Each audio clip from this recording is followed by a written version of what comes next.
पावसाळ्याचे दिवस होते. जवळजवळ 20 ते 25 किलोमीटर अंतर पार करून आम्हाला चालत जायचं होतं. कधी पाऊस येईल सांगता येत नव्हतं, असं वातावरण होतं. मी बापू नानाला म्हणालो, आपण जिथून एसटी मिळते त्या ठिकाणाहूनच जाऊयात ना. बापू नाना म्हणाला, एसटीचं शेवटचं ठिकाणी वाघदरे आहे आणि तिथून पुढे जाण्यासाठी जवळजवळ एसटीच नाही, तिथून बैलगाडी किंवा पायवाटेने जावे लागते. सगळं काही बोलणं झाल्यानंतर नेमकं जायचं कसं याचा विचार मनातून सुरू झालेला होता. बापू नाना म्हणाला, आपण 6 जण आहोत, जाताना जे काही ओझं आहे ते आळीपाळीने घेऊन जाऊयात. तेव्हा मी म्हणालो, दुचाकी सायकल जरी एसटीवर टाकून दिली तर ती एसटीवरून खाली उतरून घेऊ आणि त्यावर सामान ठेवून मग पुढे जाऊ. आमचं जे मुख्य ठिकाण होतं ते कर्नाटकमधील होतं. जाताना थोड्या बहुत डोंगर वाटा होत्या. तिथे जाताना शक्यतो रात्रीनंतर प्रवास केला जात नव्हता. दरी असल्यामुळे आणि डोंगर वाटा असल्यामुळे त्या बाजूला एसटी जात नव्हती. बापूनानांनी बाजाराचं सर्व साहित्य एसटीमध्ये चढवलं. प्रवास करत करत कसंबसं आम्ही त्या ठिकाणी उतरलो. संध्याकाळ होण्यासाठी 1 तासभर अवकाश होता. हॉटेलवाला म्हणाला, मुक्कामासाठी 50 रुपये आहेत बरं का. बस स्थानकावरती आजूबाजूला कोणीच दिसत नव्हतं. आम्हीच 6 जण होतो. तेव्हा बापू नाना म्हणाला, आम्हाला कुठे मुक्काम करायचंय. तेव्हा तो हॉटेलवाला म्हणाला, मग इथून पुढे जाण्याचं धाडस आहे का कोणामध्ये. सगळेजण शेवटची गाडी आली की इथेच मुक्काम करतात आणि तुम्ही 5-6 जण आहात म्हटल्यानंतर 300 रुपयेपेक्षा मी 200 रुपये सोय करेन. मला समजना की तो हॉटेलवाला असं का म्हणत होता. मी त्याच्याकडे पाहत म्हणालो, अहो आम्हाला इथे थांबायचं नाही, आम्हाला पानवाडीला जायचं आहे. तेव्हा तो म्हणाला, पानवाडी तर इथून जवळच आहे, पण रात्रीतून जाणं शक्य आहे. तेव्हा तिथे एक माणूस चिलीम ओढत बसला होता. तो आमच्याकडे पाहत म्हणाला, पानवाडीला जायला सगळ्यात जवळचा रस्ता आहे, पण तुम्ही त्या रस्त्याने जाऊ शकत नाही. बांधलेलं गाव आहे, त्या गावातून जावे लागते. आम्ही त्या चिलीम ओढणाऱ्या माणसाकडे पाहत म्हणालो, बांधलेलं गाव म्हणजे नेमकं काय म्हणायचंय तुम्हाला. तेव्हा हॉटेलवाला म्हणाला, कशाला या गांजाड्याकडे लक्ष देत आहे. हा गंजडी चिलीम फुकतो, मस्ती मजा करतो, आलेल्या लोकांना काहीतरी भाकड कथा सांगतो आणि इथून पिटाळून लावतो. हॉटेलवाल्याला काही करून आम्हाला तिथे मुक्कामाला थांबवायचं होतं हे लक्षात आलं. आम्ही हॉटेलवाल्याकडे पाहत म्हणालो, तुम्ही जे काही म्हणत आहात ते सगळं खरं आहे, पण उद्या पहाटेची पूजा ज्या वेळेला होती त्या वेळचं साहित्य आमच्याकडे आहे. पानवाडीच्या देवाची जत्रा आहे, माहीत नाही का. तेव्हा हॉटेलवाला म्हणाला, अहो मग बस जाईल ना पहाटे इथून, त्या बसनं जावा की. रात्री जाऊन तिथं काही जागा धरायची आहे का. त्यावेळेला बापू नाना म्हणाला, होय जागाच धरायची आहे. मागल्या यात्रेच्या काळामध्ये जागा मिळाली नाही म्हणून खूप काही अडचणी आल्या होत्या. आता जागाच धरायसाठी म्हणून लवकर निघालोय. तेव्हा आम्ही त्याच्याकडे पाहत म्हणालो, तुम्ही फक्त आम्हाला इथून जायचा रस्ता सांगा. तेव्हा तो गंजिडी म्हणाला, जावा ना, 5 किलोमीटर जवळच आहे गाव. तेव्हा हॉटेलवाला म्हणाला, याचं काही ऐकू नका, त्या रस्त्याने कोणी जात नाही. रस्ता भेसूर आणि भयंकर जंगलातून जातो आणि त्या रस्त्याने गेलेला माणूस परत कधी भेटलेला मी ऐकलं नाही. त्याच्या या सर्व बोलण्यावरती मी विचार करत म्हणालो, एवढा जवळचा रस्ता असताना तुम्ही त्या रस्त्याने जाऊ नका असं का म्हणता. तेव्हा तो गंजिडी म्हणाला, जर लोक इथं उतरून लगेचच 5 किलोमीटर अंतरावरती असणाऱ्या त्या गावात जर चालली तर याचा धंदा कसा व्हायचा. म्हणून तर तो म्हणतोय की इथं थांबा आणि लांबच्या वाटेने जावा, ते पण सकाळी एसटी आहे त्या वाटेने. त्या गंजेडी व्यक्तीकडे पाहत बापू नाना म्हणाला, तुम्ही व्यसन करता म्हणजे तुम्ही खोटं बोलत आहात असं म्हणायचं नाही, पण एसटी एवढ्या लांबून का जाते.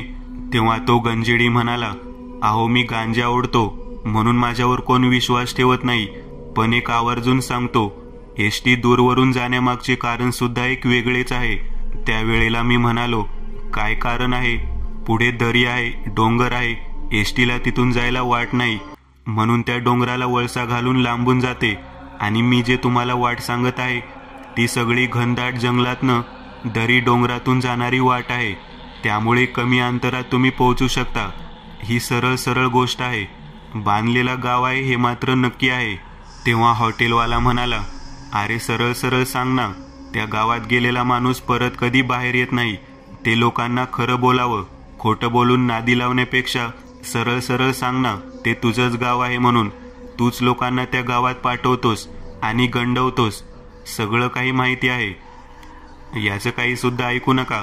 हा अतिशय भयानक आणि विचित्र म्हातारा आहे. आतापर्यंत कितीतरी लोकांना त्याने त्याच वाटेने पाठवलेलं आहे. आवर्जून त्या वाटेने पाठवतो आणि लोकांना भ्रमिष्ट करतो. लोक जातात ती परत पलीकडे जात नाहीत, त्या गावातच अडकून बसतात. तेव्हा तो गंजेडी त्या हॉटेलवाल्याकडे पाहत म्हणाला, तुझा धंदा व्हावा म्हणून तू हे सगळं म्हणत आहेस ना? 200 रुपयाकरता लोकांना थांबून घेतोस. आमचं गाव बांधलेलं आहे म्हणून सांगतोस, काहीही बोलतोस. बापूनाना आमच्याकडे पाहत म्हणाले, पोरांनो काय करायचं सांगा. अजून दिवस मावळायला जवळजवळ 1 तासभर अवकाश आहे. 5 किलोमीटरचा रोड आहे. आपण रात्र होण्याच्या आत त्या गावात पोहोचू. सायकल सुद्धा बरोबर आहे. सामान टाकूया त्याच्यावरती. काय 2 पोती बसतील. बाकीचे साहित्य आपण सोबत घेऊ. मला वाटतं निघालेलं बरं. आम्ही त्या हॉटेलवाल्याचं काहीही न ऐकता त्या गंजेडी व्यक्तीने जे सांगितलं आहे ते सगळं काही ऐकत थेट निघालो. जे निघालो ते त्या दरी आणि डोंगराच्या वाटेने कोपऱ्यापर्यंत जाऊन पोहोचलो. दरीमधून वरच्या दिशेने जाण्यासाठी वाट होती. सर्वात अगोदर दरी पार करून वरच्या दिशेने डोंगराकडे जात असताना एवढं काही वाटत नव्हतं. सगळं काही व्यवस्थित दिसत होतं. सायकल कशीबशी आम्ही 2-3 पुढे मागं करून ढकलत होतो. बापूनाना म्हणाला, आता वाटते की या डोंगराच्या पलीकडे ते गाव असेल आणि ते गाव पार करून गेल्यानंतर मग मला वाटतं की आपल्याला पानगावची शीव लागल. पानगावला अर्ध्या तासाच्या आत पोहोचू आपण. आम्ही डोंगर चढलो होतो. आता उताराच्या दिशेने सायकलवर बसावं आणि खाली निघावं असं जवळजवळ ठरवलं होतं. तेवढ्यात बापूनाना म्हणाला, 2 पोते आहेत. उताराचा भाग आहे. 2 जण मिळून हळूहळू सायकलला आधार देत खालीपर्यंत उतरा. खाली उतरल्यानंतर जिथे उतार संपतो तिथे कडेला थांबा. आम्ही मागून येतो. थोडं वेगात गेलं तरी हरकत नाही. मी बापूनानाकडे पाहत म्हणालो, गजाला घेऊन जातो. मी आणि गजा 2 जण सायकलला घट्ट धरून वेगात निघालो. दूरवर अंतरावरती लांबपर्यंत जाणारा जंगलातील पायवाटीचा रस्ता दिसत होता. डोंगरावरून थेट त्या रस्त्याने सायकल जशी निघते आहे त्या वेगात पुढे निघालो. थोडं अंतर पार करून गर्द झाडीमध्ये पोहोचलो. अंधार जास्त वाटू लागला. तेवढ्यात उजव्या आणि डाव्या बाजूला 2 कठडे दिसले. कठड्यावरती 2 दिवे लावलेले होते. दोन्ही दिवे पाहिल्यानंतर अलीकडे थांबण्याच्या ऐवजी गजा मला पलीकडे थांबू म्हटला. मी त्याला म्हणालो, सायकल धर, मी तोपर्यंत लघवी करून येतो. गजानं सायकल धरली आणि तो पलीकडे गेला. त्या कचऱ्याच्या पलीकडे गेल्यानंतर गजा सायकलचा स्टँड लावून तिथेच उभारला. मी त्याच्याकडे पाहत होतो. लघुशंका झाल्यानंतर मी परत वळून त्याच्याकडे पाहिलं तर गजा गायब झाला होता. सायकल पण दिसत नव्हती. मी विचार केला, एवढ्या वेळात गजा गेला कुठं? मी गजा गजा म्हणून हाक मारू लागलो. मी हाक मारत होतो खरा, पण ते सुद्धा त्या कठड्याच्या अलीकडूनच. त्या दोन्ही लावलेल्या पंत्यांकडे मी पाहत होतो, पण त्यांच्याकडे पाहिल्यानंतर त्या चालू अवस्थेत दिसत होत्या. एवढ्या अंधारात या ठिकाणी कोणी बरं पंत्या लावलेल्या असतील? काय कारण असावं? हा विचार मनात आला.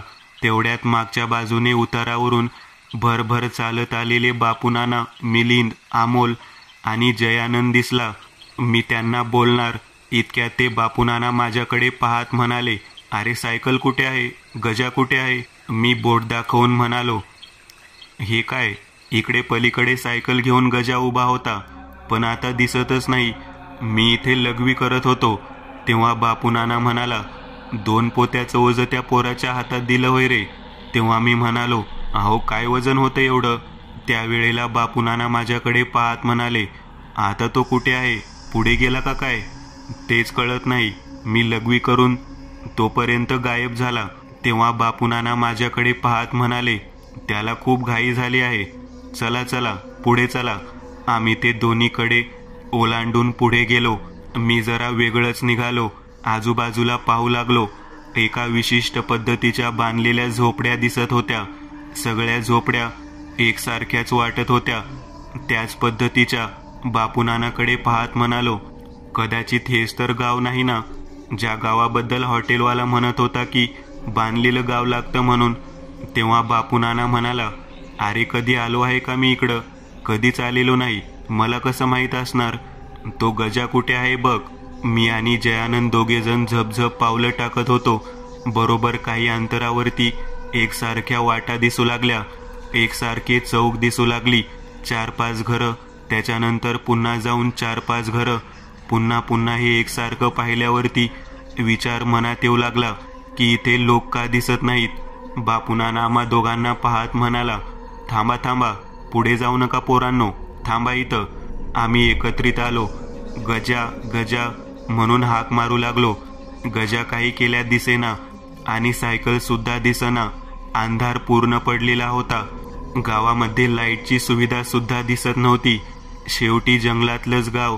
आता चंद्राच्या प्रकाशामध्ये जे काही दिसते त्या आधारावरती आम्ही पाहू लागलो होतो. चंद्राच्या प्रकाशात बरंच अंतर दूरवरचं आम्हाला दिसत होतं. बापूनाना म्हणाला, गजा एवढा पुढे कशाला गेला असेल रे? तेव्हा मी म्हणालो, बापूनाना, हे गाव पाहिल्यावर मला जरा काहीतरी वेगळे वाटते. तेव्हा जयानंद म्हणाला, होय, इथे एकही व्यक्ती दिसत नाही. संध्याकाळ होऊन दिवे लागण्याची वेळ झाली आहे. सर्वत्र अंधार दिसत आहे. घर दिसत आहेत, पण घरामधली माणसं दिसत नाहीत. उजेडही दिसत नाही. असलं कसलं गाव आहे हे? पानवाडी तर असं गाव नाही. तेव्हा बापूनाना म्हणाला, हे पानवाडी गावच नाही, हे दुसरं गाव आहे. आपण त्या गावातून चाललो आहोत. 15 मिनिटावरती पानवाडी गाव असेल. या वेळेला गजाच्या बाबतीमध्ये आम्हाला सर्वांना चिंता लागून राहिली. इतक्यात आजूबाजूच्या घराच्या दारावरती पाहिलं तर दारावरती विशिष्ट पद्धतीचं चित्र रेखाटलेलं दिसलं. एका गोल प्रकाराचे चित्र काढलेलं होतं. गोल पांढऱ्या रंगाचं रिंगण आणि आतमध्ये छोटी छोटी घरं असं काही दिसत होतं. त्या रिंगणाच्या बाहेर 2 दिवे दिसत होते. मी विचार केला, असं का बरं चित्र काढलं असेल? प्रत्येक घरावरती त्या दारावरती ते चित्र होतं. घराच्या दाराला कडी लावण्यात आली होती. ती पण बाहेरनं कडी लावण्यात आली होती. मी विचार करू लागलो, प्रत्येक घराचे दार बाहेरून लावण्यात आले आहे म्हणजे या गावातील लोक गेली तरी कुठं? चित्र रंगवलं आहे म्हटल्यानंतर या गावात लोक तरी आहेत. बापूनानाकडे पाहत म्हणालो, बापू, गाव बांधलेलं म्हणजे विशिष्ट पद्धतीने रचना केलेलं गाव आहे असं म्हणायचं होतं का त्या हॉटेलवाल्याला? तेव्हा बापू म्हणाला, तसं नाही रे, बांधलेलं गाव म्हणजे बांधकाम केलेलं नाही, विशिष्ट पद्धतीची रचना केलेलं गाव नाही, तर कोणत्या तरी गोष्टींना कशात तरी अडकवलेलं गाव असा त्याचा अर्थ होतो. कशात तरी अडकवलेला म्हणजे? अरे हेच बघ ना, या गावातील कोणतीच व्यक्ती आपल्याला दिसत नाही. हे गाव पूर्ण बांधलेलं आहे. म्हणजे काही लक्षात आलं का तुझ्या? बांधलेला याचा अर्थच मला माहीत नाही. तेव्हा बापू आमच्याकडे पाहत म्हणाले, बांधले याचा अर्थ या गावात कोणीच राहत नाही. नक्कीच या गावामध्ये काही ना काहीतरी वैशिष्ट्य असणार आहे. त्यामुळेच इथे या दरवाजावरती अशा पद्धतीचे चित्र रंगवलेले दिसते. मी त्या चित्राकडे पाहत म्हणालो, अहो, हे चित्र तर असं दिसत आहे की 10-12 घरं आणि कडेने पांढऱ्या रंगाचं वर्तुळ आणि बाजूला 2 कठड्या आणि त्यावरती दिवे. हे चित्र जसेच्या तसे या गावाप्रमाणे आहे मला वाटतं. आपण त्या कठड्याच्या ठिकाणाहून आतमध्ये आलो म्हणजे या गावातच आलो. या गावातल्या व्यक्ती गेल्या कुठं काहीच कळायला मार्ग नाही. तेव्हा बापूनाना मला म्हणाले, आपल्याला जास्त वर खोलीत जाण्याची गरज नाही.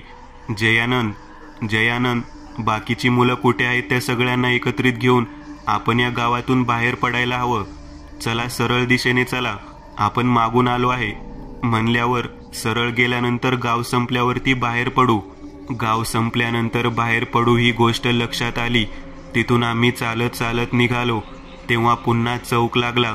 त्या चौकातून दोन्ही बाजूला, तसेच या बाजूला 4 घरं, त्या बाजूला 4 घरं, इकडे उजवीकडे जाणारा रस्ता, डावीकडे जाणारा रस्ता आणि मागे आम्ही ज्या वाटेने आलो होतो ती वाट आणि पुढे जाणारी वाट.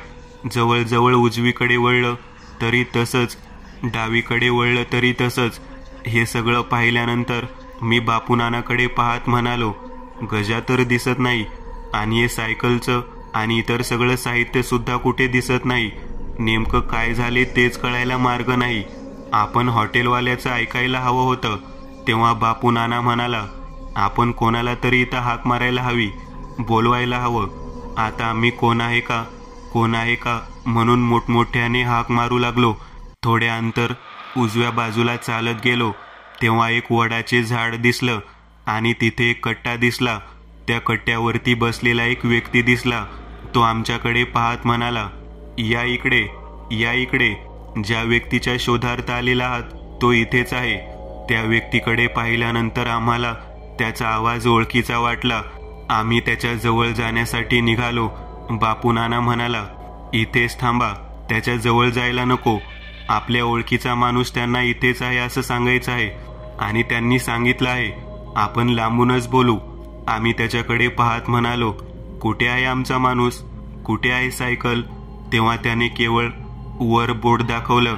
वरती बोट दाखवल्यानंतर आमची नजर वरच्या दिशेने गेली आणि तो माणूस मोठमोठ्याने विकट पद्धतीने हसू लागला. त्याचं हसणं हे फार कांटाळ्या बसण्यासारखं होतं. इतकं भयानक पद्धतीचं होतं की आम्ही कानावरती हात ठेवला. बापू नाना म्हणाले, पोरांनो मागे फिरा, हा व्यक्ती मुळात जिवंत वाटत नाही. बापू नाना तसं म्हटल्यानंतर आम्ही मागच्या दिशेला सरकलो आणि वर पाहू लागलो. मला वाटलं की वरच्या दिशेने झाडावरती कुठेतरी गजा दिसेल. या आशेने आम्ही वर पाहू लागलो. तेव्हा बापू नाना म्हणाले, गजा जिवंत राहिला नाही. त्याने वर बोट केलं. याचा अर्थ वर झाडावर नाही, तो गजा या जगातून निघून गेलेला आहे असं त्याला सांगायचं आहे. मी म्हणालो, त्या व्यक्तीचा आवाज ओळखीचा वाटतो. तेव्हा बापू नाना आमच्याकडे पाहत म्हणाले, तो व्यक्ती दुसरा तिसरा कोणी नसून तो गंजेडी गांजा ओढणारा व्यक्ती आहे. त्याने आपल्याला शॉर्टकट जवळचा रस्ता दाखवत असताना या गावामध्ये जाणून बुजून आणलेला आहे. मला माहित आहे गाव बांधलेलं आहे, पण इथे बाहेरच्या लोकांना त्रास होत नाही हे सुद्धा माहीत आहे. पण आपण सामान घेऊन इथं आलो ना, कदाचित त्या सामानासह गजाला कुठेतरी खोलीमध्ये दडवून ठेवलेला असावा असं मला वाटत आहे. परंतु याने बोट वर दाखवलं म्हटल्यानंतर कदाचित गजाचा जीव गेलेला असावा. तेव्हा मी म्हणालो, नाही, असं नाही होणार. त्याचा जीव जर गेला असता तर त्याचा आवाज, ओरडण्याचा काही ना काहीतरी प्रकार ऐकू आला असता. सायकल तरी दिसली असती ना कुठे ना कुठे. जयानंद म्हणाला, बापू नाना, मला वाटतं आपण जी दारकडीने बंद केलेली आहेत ती उघडून पाहायला हवं. तेव्हा बापू नाना म्हणाला, आत काय आहे काही माहिती आहे का? उगाचच विषयाची परीक्षा नको. आल्या मार्गाने परत निघूयात. वाटल्यास चालत चालत जाऊयात आणि त्या हॉटेलमध्ये थांबूयात. तेव्हा मी म्हणालो, अहो 15 मिनिटावर पानवाडी आहे आणि तुम्ही परत जायचं म्हणता. त्या उंच डोंगरातून चालत जाताना, त्या जंगलातून चालत जाताना काय आपल्या वाटेला येईल काय माहिती. आमचं बोलणं सुरू होतं. त्या वडाच्या झाडाच्या कठड्यापासून आम्ही बरंच लांब आलेलो होतो. आमचं बोलणं सुरू असलेलं कोणीतरी ऐकत आहे असं आम्हाला वाटलं. आम्ही सर्वजण मागे वळून पाहिलं तर तो वडाचा कठडा, ते झाड आणि तो म्हातारा आमच्या पाठीमागे. स्वतः अगदी 10-15 फुटावर तो वडाचा कठडा दिसला. आम्ही डोक्याला हात लावला आणि तिथून पुढे जाण्याचा प्रयत्न केला. तेव्हा तो म्हातारा म्हणाला, भुकेजलेल्या लेकरांना जीव घालायसाठी साहित्य आणलंस ना सायकलवरून, मग त्यांना ते द्यायला नको, ते द्यायला हवं ना. तेव्हा आम्ही त्याच्याकडे पाहत म्हणालो, कोण आहात तुम्ही? आम्हाला हॉटेलपाशी भेटलेले तुम्हीच आहात ना, तुम्हीच ते चिली मोडणारे. तेव्हा तो म्हातारा म्हणाला, भुकेजलेल्या लेकरांना जेव घालायला हवं ना, जेव घालताना लेकरांना तुम्ही सुद्धा जेवण करा. साहित्य काहीच नाही रे पोरांनो. मग सायकलवरची 2-3 पोती होती. ती सायकल, ती पोती इथे ठेवलेली आहेत. तेव्हा मी म्हणालो, मग आमचा गजा कुठे आहे? तेव्हा बापू नाना त्याच्याकडे पाहत म्हणाले, आम्हाला बाहेर जायची वाट दाखव, आम्ही सर्व साहित्य घेऊन इथून बाहेर पडतो. तेव्हा तो वृद्ध व्यक्ती चिली मोडत आमच्याकडे पाहत म्हणाला, बांधलेल्या गावात आलाय ना, पाहुणचार घेऊन जावं लागेल. तसं कसं कोणाला सोडता येईल बरं? तुमचा एक माणूस आमच्या जवळ ठेवलाय आम्ही. शोधून घेऊन जाता येत असेल तर जावा, नाहीतर सांगतो तशा पद्धतीने जेव घाला आमच्या गावातल्या लोकांना. तेव्हा बापू नाना त्याच्याकडे पाहत म्हणाला, अरे बाहेरनं कडी लावलेली दिसते प्रत्येक दाराला. आणि काय बोलतोस तू? जेवायला द्या म्हण गावातल्या लोकांना. एकतरी माणूस आहे का या गावामध्ये? तेव्हा चित्रविचित्र पद्धतीने विकट हास्य करत तो म्हणाला, म्हणजे काय म्हणायचं काय तुम्हाला? तेव्हा आम्ही त्याच्याकडे पाहत म्हणालो, अहो जीव घालायला माणसं तरी पाहिजेत ना. इथं कोण आहे? इथं एकही व्यक्ती दिसत नाही.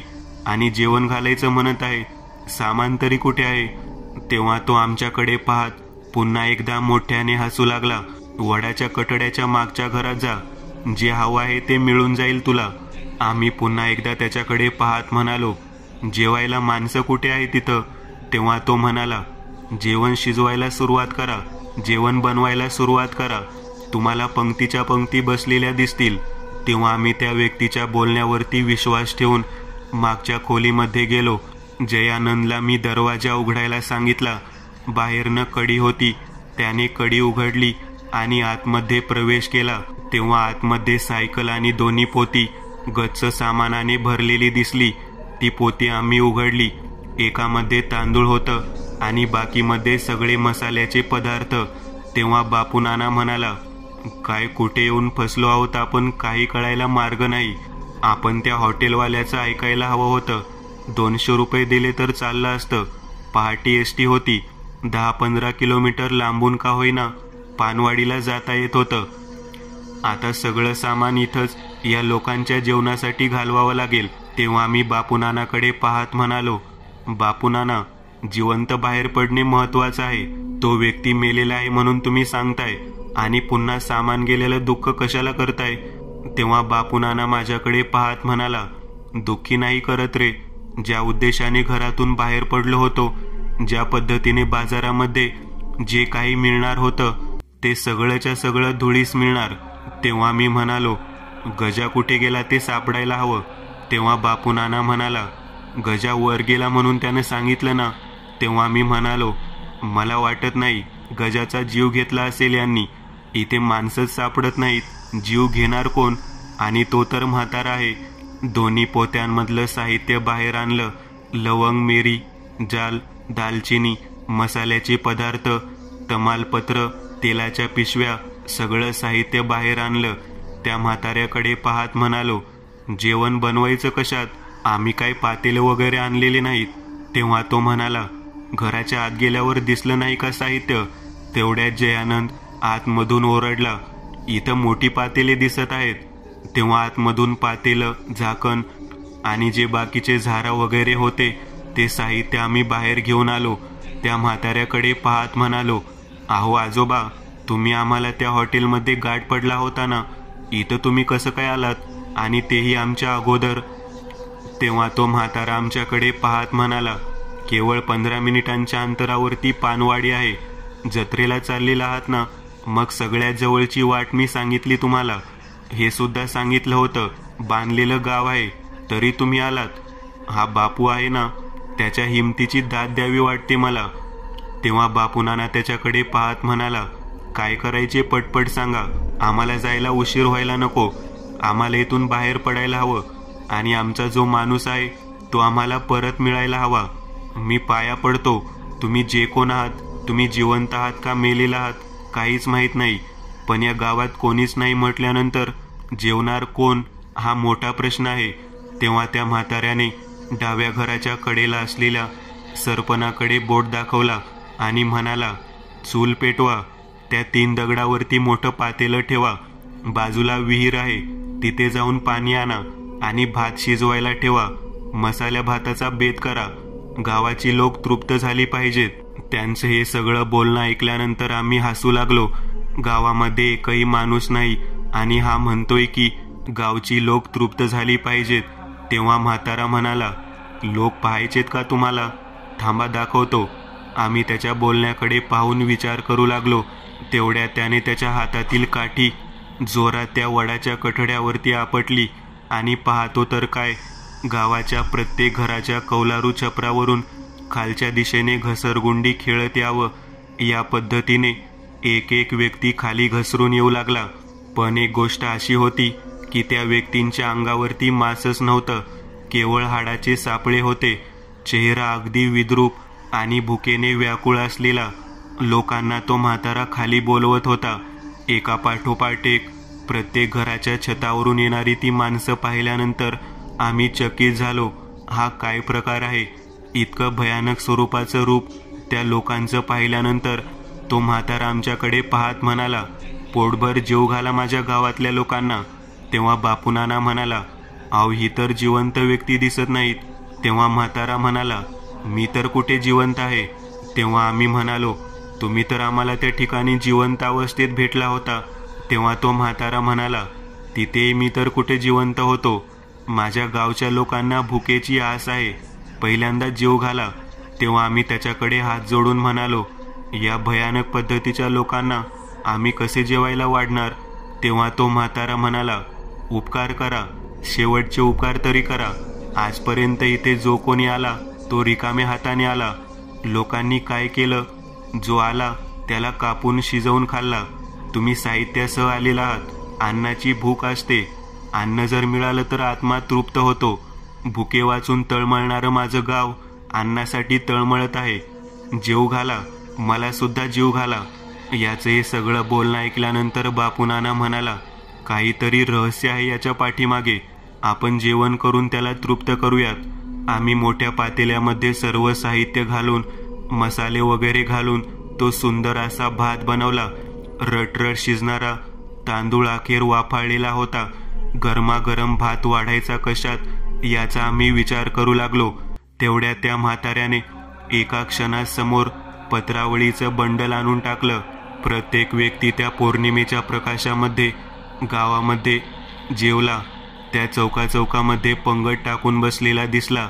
आम्ही सर्वजण वाढण्याच्या तयारीत एका पाठोपाठ एक वाढू लागलो.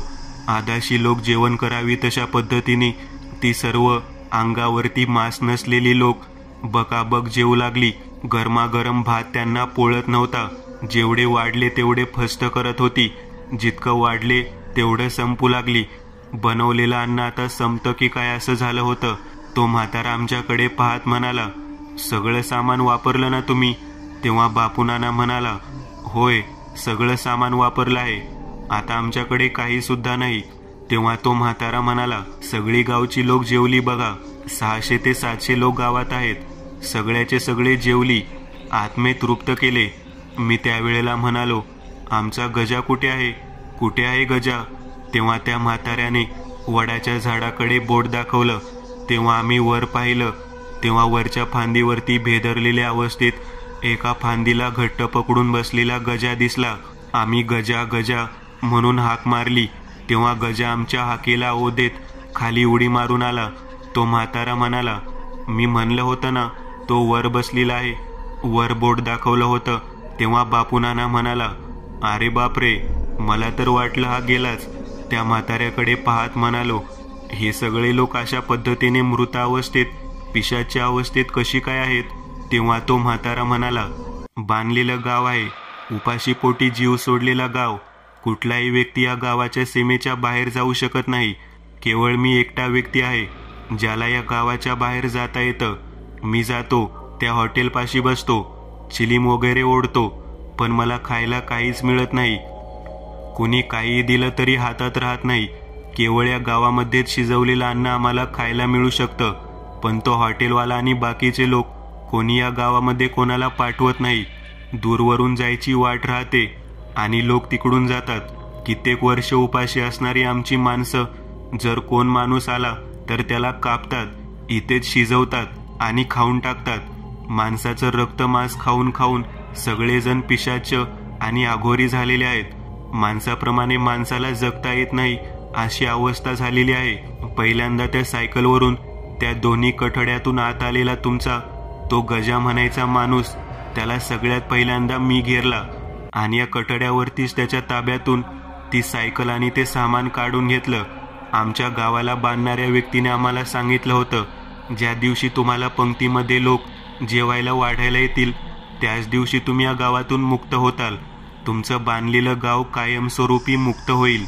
आजपर्यंत कित्येक लोकांना मी त्या हॉटेलजवळ जाऊन पत्ता सांगितला, पण तो हॉटेलवाला जाणून बुजून आम्हाला कोणाला जेवायला मिळू नये म्हणून, त्याचा धंदा व्हावा म्हणून तिथे राहायला सांगतो. मी त्यावेळेला म्हणालो, तो हॉटेलवाला तुम्हाला घाबरत नाही का? त्याला भीती वाटत नाही का? त्याला माहीत नाही का तुम्ही भूत आहात ते, तुम्ही मेलेला आहात ते? तेव्हा तो म्हातारा आमच्याकडे पाहत म्हणाला, भूत कसं काय दुसऱ्या भूताला घाबरेल? आता मात्र आम्ही डोक्याला हात लावला, म्हणजे तो हॉटेलवाला सुद्धा मृत आहे. तेव्हा तो म्हणाला, होय, तो हॉटेलवाला सुद्धा मेलेला आहे. आणि तुमच्या माहितीसाठी म्हणून सांगतो, यानेच आमच्या गावाला बांधलेलं आहे. आज कित्येक वर्षानंतर पहिल्यांदा कोणीतरी आमच्या गावात यायचं धाडस केलं. कोणीतरी आम्हाला जीव घातले, सुग्रास अन्न खाऊन आम्हाला तृप्त केलं, आमच्या आत्म्याला शांती देऊन गेलं. आम्हीच काय, तुम्ही सुद्धा या गावातून मुक्त झालेला आहात. बांधलेलं गाव एका क्षणात मुक्त झालेलं आहे. बघा, बघा कोण दिसते का? बघा. आजूबाजूला आम्ही पाहिलं तर एकही व्यक्ती दिसत नव्हता. सर्वत्र केवळ अंधार आणि अंधार. त्या म्हाताऱ्याकडे आम्ही पाहायला गेलो तर तो म्हातारा सुद्धा दिसत नव्हता. आमची सायकल, आमचे सर्व साहित्य जसेच्या तसे त्या कठड्यावर दिसत होतं. आम्ही एकमेकाला चिमटा घेऊन पाहू लागलो. बापूनाना म्हणाला, नकळत का होईना अन्नदान घडलं. मी म्हणालो, अन्नदान कसलं? पिंडदान म्हणावं. तर मेलेल्या पिशाच्य लोकांना, भुकेजलेल्या आत्म्यांना खऱ्या अर्थाने आज आपण मुक्त केलं. बापूनाना, तुम्हाला माहित होतं ना हे गाव बांधलेलं आहे, म्हणजे काहीतरी सुद्धा तुम्ही घेऊन आलात. का बरं आणलं तिकडं? तेव्हा बापूनाना आमच्याकडे पाहत म्हणाला, लेकरांनो, तो व्यक्ती, ते गाव आणि त्या गावातील सर्व लोक हे कोण आहेत माहिती आहे का? तेव्हा आम्ही विचारलं, कोण आहेत कोणते व्यक्ती? तेव्हा बापूनाना म्हणाला, तो व्यक्ती माझा सासरा. ते गावातील लोक माझ्या सासूरवाडीचे लोक आहेत. मला सगळं माहिती होतं, म्हणून तर मी घेऊन आलो इकडे, कारण त्याशिवाय या गावाला मुक्ती मिळणारच नव्हती. तुम्हाला जर खरं सांगितलं असतं तर तुम्ही आलाच नसता. म्हणून मी अशा पद्धतीने बनाव करून घेऊन आलो. आम्ही अशा तऱ्हेने तेथील आमचं साहित्य घेऊन त्या गावातून बाहेर पडलो. ते गाव पूर्णतः शांत झालेलं होतं.